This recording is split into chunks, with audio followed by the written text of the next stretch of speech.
I'm very pleased to present on NISA's preparation for transitioning into positions of leadership in Caribbean perspective. I am Dr. Oascar Noel Ocho, Director, Senior Lecturer of the University of the West Indies School of Nursing, St. Augustine. The background to this study. There have been concerns with the quality of nursing leadership as a global issue. And within the context of the Caribbean, we have been experiencing the effect of brain drain on the available cadre of RNs to transition into positions of leadership. There have also been expressed concern about the quality of nursing leadership within the Caribbean, and this as well is associated with the brain drain. At a meeting held with government chief nursing and midwifery officers in Barbados in 2015, two issues were identified as a critical challenge: leadership and the core competencies of leaders. The recently published Global Advisory Panel on the Future of Nursing and Midwifery indicated that the common theme among the participants in every region where consultations were conducted was the concern about the quality of leadership within nursing. The Center for Creative Leadership 2014 posits that, and I quote, "Not preparing first-time managers weakens the leadership pipeline and may hurt the bottom line of any organization." End of quote. PAHO, in its 2016 report of a workshop conducted in relation to the competencies of government chief nursing and midwifery officers, indicated that some of the core competencies required among nurse managers include emotional intelligence, political astuteness, network and collaboration, as well as communication skills. This research, or this paper, is part of a broader research project. And this presentation would focus on the first three objectives of that particular project. One was to explore the experiences of nurse managers, supervisors during their transition from staff nurse to manager supervisor.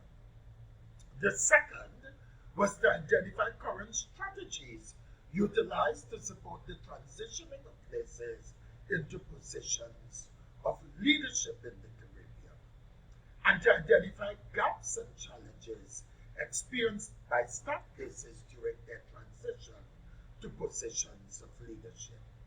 The fourth objective is the basis for another presentation. And so the research question, the main question was, what are the experiences of nurse managers and supervisors in transitioning from RNs to positions of managers, supervisors? And the first two sub-questions are substantive to this particular presentation. What are the system-based strategies utilized to support RNs in transitioning into positions of leadership? And what are the gaps and challenges experienced by RNs in their transition to positions of leadership within the health sector? Our methodology, originally, this project was supposed to have been done in 6 countries in the Caribbean region: Antigua and Barbuda, Barbados, Jamaica, St. Lucia, the Bahamas, and Trinidad and Tobago. But with the intervention of our strategic partners, Dalhousie University and PAHO, Grenada, and Belize were included.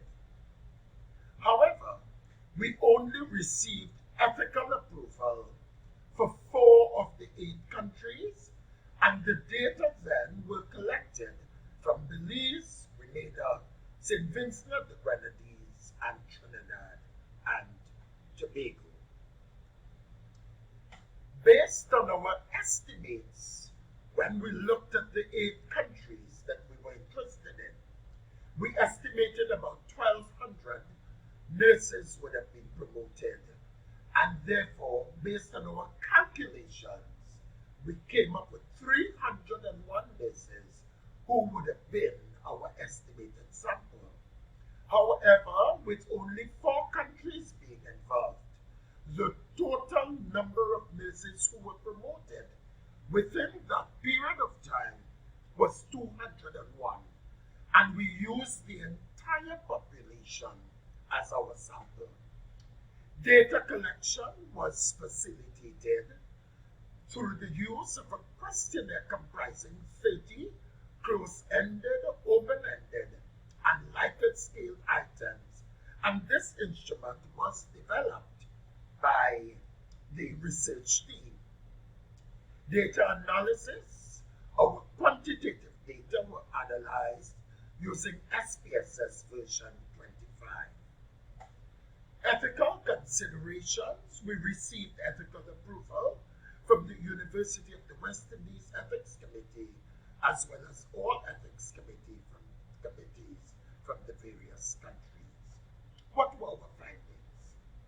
Our findings showed that when one looked at the age group, there were just a few persons who were in the younger age group, 25 to less than 35, and most of the sample were what we considered in their middle years. For the year's employment, we had only a few, less than 5%, who had 5 to less than 10 years experience. But the majority of them had either 10 to less than 15 or 20 years and over experience. However, their primary supervisory role, most of the sample were in, as it were, at the first level of leadership, which was senior RNs or head nurses. But the data also showed that most of the sample had a bachelor's degree or below, with only about 12% receiving a master's degree.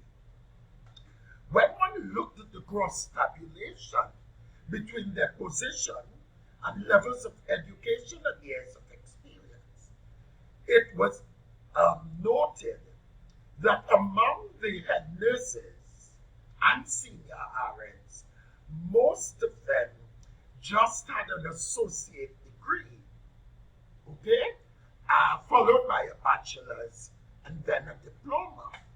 But when one looked at their years of experience, most of the head nurses had 10 to less than 15 years, followed by 15 to less than 20, and 20 years and over. But to become an administrator, most of them, well, not most of them, most of the administrators had 20 years and over experience. When it came to the preparation, what were some of the facilitators? About 70% felt prepared for the job.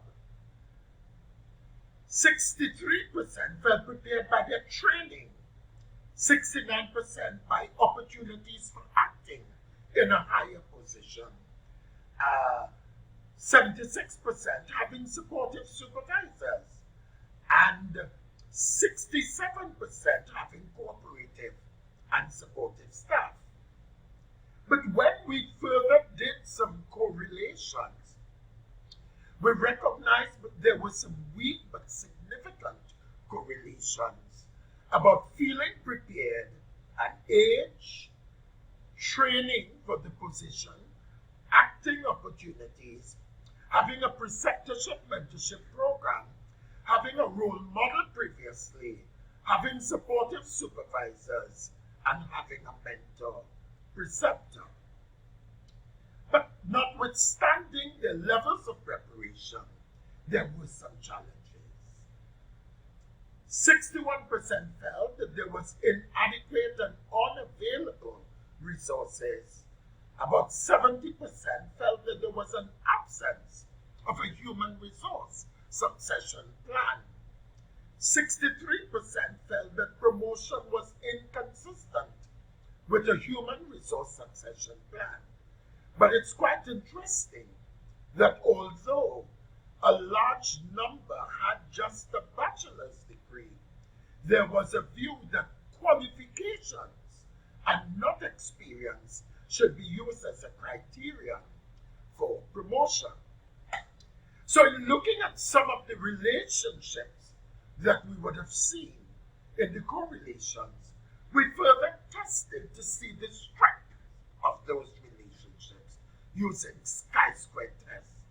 And we found that there was no relationship between their preparation, having a role model, being promoted, or promotion being consistent with the succession plan, having a supportive staff, and having resources. In conclusion then, we submit that transitioning into positions of leadership requires readiness from a personal as well as an organizational perspective.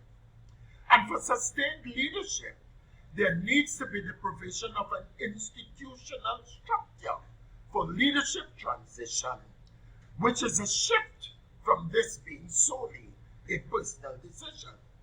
And if there must be sustainability of efforts, it will necessitate a commensurate investment in the development and availability of effective organizational systems to support the ease with which nurses are able to transition into positions of leadership. I would like to acknowledge the seed funding we received from the University of the West Indies School of Graduate Studies, the participants from all of the 4 countries identified, my collaborative partners from Dalhousie University, UWI School of Nursing St. Augustine and Paco WHO, as well as the support for the procurement of the services of a research assistant received for a 6-month period. Thank you very much.